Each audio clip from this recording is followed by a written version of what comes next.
Welcome to our YouTube channel, Moneyline with Nancy TV. This is where you get the latest updates on business, finance, economy, market, as well as investment information. If you couldn't follow us live on television, please do subscribe to our YouTube channel. Also, press the notification bell so that you can get notifications. Thank you. Enjoy this video. All right, Ademola Adigun joins me now. He's the Chief Executive at AHA Strategies Limited, and we're looking at the state of refineries in Nigeria with particular attention on Port Harcourt Refinery that has generated heated debate and controversies in the last few days. Mr. Adigun, welcome to the program and thank you for joining us. Thank you very much for inviting me. Now, let's get started. I know that this is your space. You do a lot of stuff in this space. Let me get your own assessment of the Port Harcourt Refinery, the furore around it. I mentioned earlier on I was at the Port Harcourt Refinery yesterday, and I saw things for myself. I mentioned also on the show in the last few days that I understand how crude oil refining works. So I may not, sway to public opinion in terms of those that may not understand the process. I understand it's a technical process. And I've tried to use this platform to explain. But I would like to understand your own assessment of the situation. And perhaps if you also understand with Nigerians that are skeptical, that this thing no go work, it no go just work, because, and understandably so, because this is a refinery that has been established in the 60s and in the 80s for Area 5 and Area 1. So what are your sentiments, really? Thank you very much. I watched your intro. Oh, okay. And I think you're very spot on about it. And I think, again, correctly, Nigerians have a right to the skepticism. Like you said, there have been many date sets that were not met and targets that were not met. But having said that, what Nigerians need to do, again, is to believe more professionals than believe, in quotes, quacks. Now, I saw a couple of the videos going around on social media. I saw people who don't understand the refining process talking authoritatively on it. I saw people who insinuated things that were not true. And I found it very funny.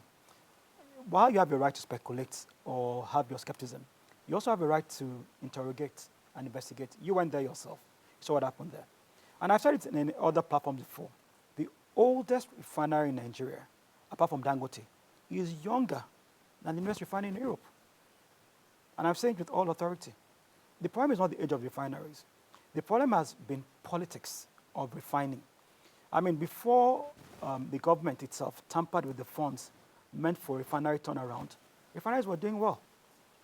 But as it went on, when the money set aside for refinery turnarounds were used for other purposes by the military government, then we got into quagmire where we are in. And refineries, like every other thing, needs to keep on operating. It's like a plane. If you park it on the ground for a long time, it loses some efficiency. So the refineries not being used will take a longer time. And what NNPC said it has done this time around is that it's a rehabilitation, not a turnaround maintenance. So they're not doing the normal servicing, in quotes. This is like changing core parts, modernizing it, and upgrading it to a part. Then I also saw a lot of arguments on blending, or you're not refining, you're blending. And I asked the question, what does refining mean? A lot of people have never been to a refinery. Refining is of three key things. You have a CDU, which is a distillation unit. You have a catalyst. You have a blending plant. That's what a refinery does. All components together bring out your products. So when people say, oh, it's not, though they're using octane 8, which it is true.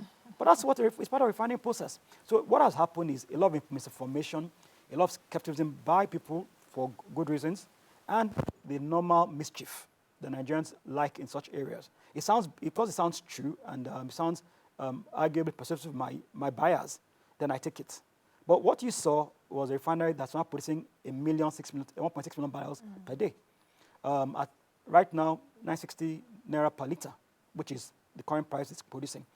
What it can do is, on the long run, up itself to like 2.5 or 3.5 when it's about 100% completed. It's about 70% of what we had now.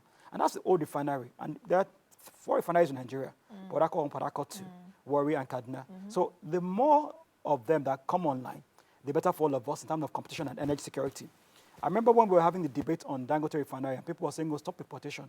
Some of us said, you can't base your strategy on a key energy component on one plant. Now, once you get to a station whereby if one fails, somebody can back it up, then you can decide not to import anymore. Then you have enough supply in the market, and then there's other things. But I must also say, because a lot of information is going around again, or that OM Port Harcourt starts producing it to be 300 naira per litre, 400 naira, that won't happen. That's part of the misinformation about Dangote Refinery, where people had false expectations based on their own contrived dreams and on reality. Price of petroleum are not totally a factor of where you refine it, but other factors of international crude prices, exchange rate, and other things, and the quality of refinement you're doing. You said a lot of stuff, so let me distill them and begin to follow up on all of them. Okay. You started by mentioning, of course, the difference even between a turnaround and a rehabilitation. I was there yesterday and I saw a rehabilitation process, which is you needed to even go to the refinery. For Nigerians, if you can, perhaps if you are around the Port Harcourt environs, you can. I don't know if they will give you access to, but for people to understand, because even what I saw there, a lot of pipes and co obsolete. So new ones are being replaced and all of that.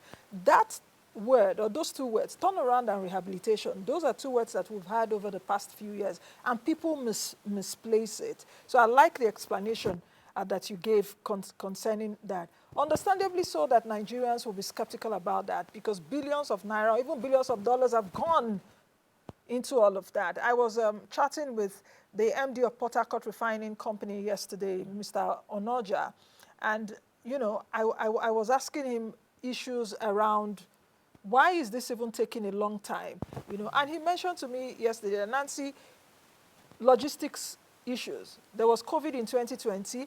What they wanted to import and all of that, before they could get it, it was like 2022 or late 2021 into 2022. So that also hampered their process. You talked about the issue of price. Can we stick there a bit in terms of the issue of price? Because even the Port Harcourt Refinery, about perhaps 1.1 liters, it's also doing AGO and kerosene like we saw yesterday. What do you think could be the realistic price if, since now we have Port Harcourt Refinery as well as Dangote? We've seen the price decelerating a bit in the last few weeks, but that's still not enough. You know, if I go to the pumps, I buy, by the time my car is filled up, I know how much has come out of my pocket. So what do you think would be the realistic, let me not say realistic, fair price? Well, I don't think it's a fair price anybody can determine. Like I said, there's some variables out of anybody's control when it comes to pricing of products. NNPC Limited is in the business.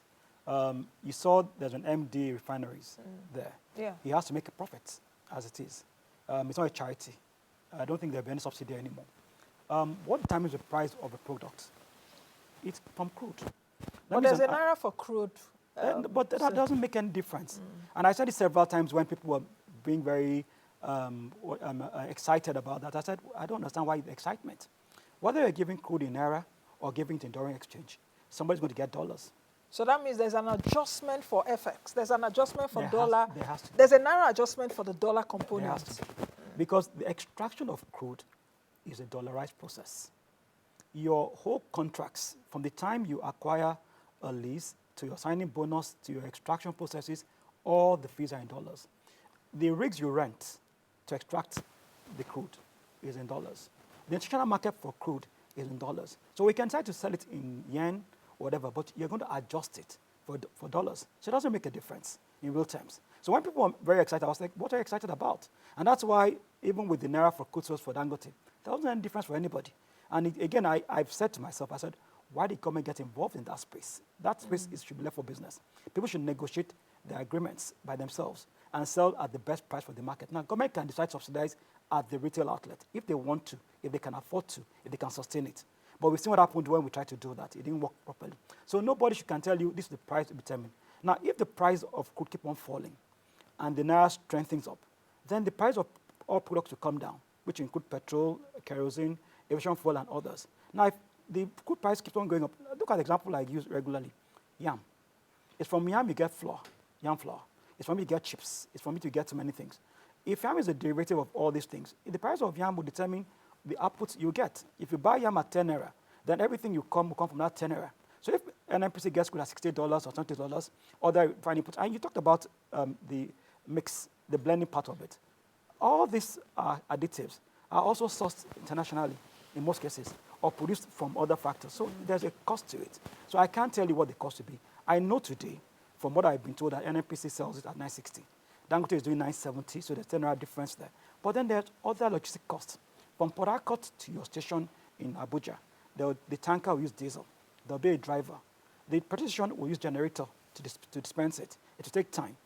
Everybody has a margin on that pricing. And that's why it probably retails in Abuja at maybe 1,020, 1,030, and maybe in Port Harcourt at 1,000 naira. When you take out all these costs there, so nobody can say specifically what the optimum price will be. The optimum price for any product is where there's biggest efficiency and what most Nigerians, including you and I, can afford to pay. For the issue of energy security, which you mentioned earlier, and I heard you not loosely, very, very loudly that you talked about importation. Do you think there should still be an importation component to ensure energy security? Because now we have Port Harcourt Refinery, we have Dangote Refinery. Energy security, really, and the 150,000 barrels per day, that's for the Area 1, the second refinery. Its work is ongoing there because I also saw that yesterday. But we don't know when that will be on. And NNPC Limited does not even want to tell us anymore. Which is better for them this time around. Because we've told them they had so many failed updates. Correct. So how do we ensure energy security? It's almost like a tradition that when we're in December, as it were, we always have like fuel scarcity. But we've not seen it now. I don't know if it's because of the price, though, because I can count the number of cars on the road, but there's availability now. What do you have to say about energy security? So you started with the first thing, availability. Next one is affordability. Third factor is sustainability. Petrol is such at the core of what we all do, but it's not only petrol we use. Petrol has been the market decider for Nigeria. And if you look at petrol prices, they fluctuate. Now, we consume, as of today, an average of 45 to 51 liters. It is going down because people can't afford to fill the tanks anymore, and people are getting more sense in the way they run their economies. Now, until your production locally can bring you about 50 milliliters of PMS, 25 milliliters of AGO, and others, you can't stop importing. Because the turnaround for importation takes a minimum of 3 weeks. If there's any stall in line from any of these areas, before you can bring it back to normal, it's 3 weeks turnaround. Which country will allow yourself to be stopped for 3 weeks without anybody moving down? Man-hours lost, inefficiencies, and then there will be exploitation. As soon as there's a shortage of a supply in any market, people will hike prices. You remember when we used to buy jerry cans at 1,007, 1,005 during Christmas periods, as said. So whether it's Dangote, whether it's NNPC refineries, whether the other refineries which are in Nigeria, at the point in time when we can at least guarantee we meet the minimum Nigeria needs, and with some adjustments, then we can stop importing. At that point in time, then you can say, I met my energy needs. Then you also think about diversifying the energy base as well. There are efforts about CNG, which have been ongoing. I think it's a good alternative. It's cheaper. It's more affordable to most Nigerians. I know skepticism is good, and it's natural. People must be skeptical about such things. But again, that's another part of energy security. So if I can't use petrol, and I can find CNG, it's one other areas. Now, if you have other means of transportation, like we don't have here, rails working efficiently and others, then you have what that energy security mix is. But at the point in time now, stopping importation with NNPC's contribution right now is 3.5% of consumption. NNPC's? 1.6 liters today. Okay. Is about 3.5% of what we consume locally. Do you have an idea of what we consume? I have different ideas. Yeah, because I do also have different ideas. I have different ideas. I have ideas that we do at normal times. I have ideas that we do at political times. I think in the next 1 year, we'll have a more realistic idea because now we're getting to the point where when you collage prices with your neighbors, smuggling reduces. So you don't know what's going to Ghana, Togo, and Co anymore. Then what is remaining in Nigeria, we'll really know. But it will not be in 1 day. Because if you have a price differential that's so high, the products will go abroad. And you sustain the West African coast with Nigerians' products, which is our Nigerians' money and Nigerians' future. So until we get to the point where we have a stability of prices across Africa, then we actually know what we consume locally. But I guess it can be anything between 45, 35. Although I recall when we had the proper adjustment of prices in 2016 under the Buhari government, it fell down to 3.5 million liters, which I think is more realistic consumption figures. And I think right now, with the economic situation, I think at best scenario, we shouldn't do more than 35 million liters, at the best case scenario. That's my opinion, but I don't have any scientific facts to back it up. What do you think about the talk around privatization of these refineries? I was also having a chat with the MD of NNPC refineries, the man in charge of the 4 refineries, Port Harcourt, Kaduna, as well as Warida's Mr. Bayo Ademola yesterday. And I asked him a very interesting question when we were together, And he hesitated a bit, to answer me. And I asked him, I said, out of these refineries, which do you think will be most profitable for you? Because I know it's all about money. And that brings me to the question of the issue of privatization of these refineries. You mentioned earlier on that the government should not even be involved in this when you talked about Naira for crude, the discussions that were on earlier on in the year. What's your view about that? Do you think that perhaps if the NNPC Limited, or of course when the NNPC Limited completes these processes, that when it gets Port Harcourt to perhaps 90% or 100%, then gets 150,000 barrels there working, that the NNPC Limited, though is now a commercial entity, Correct. I understand that, should be able to, would I say completely privatize? Or let's do the LNNG model, which has also been whatever spoken LNG about. model, I agree with you. But I think one thing we should understand is this. NNPC is now NNPC Limited, with shareholders of Murphy and Moppy. So it's actually a commercial entity. Now, it's partially privatized, but the owners are still government entities in a sense. And then I saw NNPC's last report, another report. They had SBUs reporting, their business units reporting. The refinery is a business unit under NNPC. That's why it has an MD. It has its own governance code. It has its own approval limits. Well, if they can't show profits, then NNPC should get rid of them. Because what Nigerians should demand is NNPC accounts to all of us Nigerians who are owners of NNPC. We all own NNPC through Murphy or Moppy. Whatever NNPC will do with whether refinery, whether it's their crude sales desk, whether it's their trading desk, whether it's their gas desk, if NNPC finds a unit not being profitable, it should go to those who can manage it properly. So the argument for me is who runs efficiency, who will bring the needed investment into it, how we shield it from government interference. I told you the history of it. Up until 92, 91, the finance were working well. But at a certain time, a president dips his hands into the accounts of NNPC to use the money meant for NNPC refinery turnaround for another political purpose and never returned it. And from that period in time till date, we've had this crisis. So if NNCP starts making money again, and then that government intervenes, even though we say NNPC is under KAMA, we find out even with the KAMA, government intervenes a lot in NNPC. So we must get NNPC to the point where it's KAMA purely, running commercially, profitable, and it's accountable to us, the shareholders. What do you think the outlook will be as we end the year? That's one in terms of perhaps availability. I know you've talked about our pricing. Then number two is that, do you think that the furore, the brouhaha around Port Harcourt Refinery, they work. Do you think that we should now lay it to rest and begin to perhaps take a look at sustainable issues, Correct, as well as forward-looking issues? Where do we go from here? And begin to even hold the NNPC Limited management more accountable. So I'll start with number three. That we should do. Hold them more accountable, have more demand, have more understanding. NNPC should learn from this lesson about communication, about right and purposeful communication on timely and misinformation. Thirdly, win back the trust of Nigerians. There's a lot of trust deficits. How can they do that? Well, by being honest and truthful. Because Nigerians, our minds have been so jaundiced. You went there yourself. Yes. And even with what you showed on TV, people were still skeptical. I stopped discussing it in forums because I will say somebody that is a roadside beer seller will go on social media, put a camera to his face, and talk authoritative on NNPC refining. And Nigerians will be forwarding and sharing that. And I felt, well, then if people like you and I, who are better informed on the matter, go and talk, would they believe us? Don't you also think it's also a lacuna on the part of professionals such as you, and perhaps even the media that should do a lot in terms of information dissemination? That gap is there in terms of giving the right information. You can't convince, if people like you don't come out to speak authoritatively on the matter, anybody can have your say. You can't convince a man who decides not to be convinced. So you can wake a man that's sleeping. You can't make up a man preparing to sleep. Nigerians are, by nature, right now, very negative to everything positive. There's a general trend in Nigeria now for anything positive to be pulled upon. It came from a long history. Nobody can hold anybody accountable to that.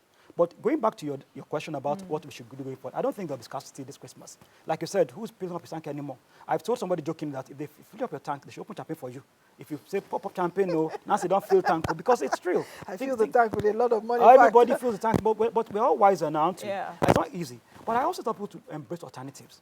I've been talking about the CNG in other forums. I mean, I'm dismayed that government is using comedians to promote CNG, which is part of the problem we have. You want to promote CNG, you bring people that are not technical experts on them, and they are going around and you're showcasing CNG as if you're showcasing a house or a thing, which is part of the challenges we have. You have people like you who can say, okay, here, Nancy, come and do your car free of charge, free of cost. You drive CNG car, talk about your experience. You're a more believable person, you have a platform, people listen to you. But then you now bring jokers and say people should believe them. That's not going to make anything work for people. So it's part of this issue on effective communication, engagement, and co. And in terms of the wetting average, Dangote's refinery is going to do a good job. It's dropped prices by 20 naira, which is, you can still do better, possibly. People are more economical in their use of energy, which is a good thing for energy in Nigeria. And thirdly, emissions are getting lower. The lesser cars on the road, the better for all of us. The lesser cars now because money no deal. Money no deal, I agree. All right, I think we have to leave it at that. Thank you very much. Perhaps we'll do another session on the CNG, but that will be on another day. Thank you very much. I've been speaking with Ademola Adigun. He's the Chief Executive Officer at AHA Strategies Limited. And that's it for today. Thank you all for your company. As always, I am Nancy Naji. Be the best you can be and be the change that you want to see. Don't forget to follow us on all our social media platforms and our YouTube channel, Moneyline with Nancy TV. I'll see you all again. Bye for now. Thank you for watching. In case this is your first time watching us, thank you. Don't subscribe to the channel, drop your comments as well as like, and most of all, share our content. Bye.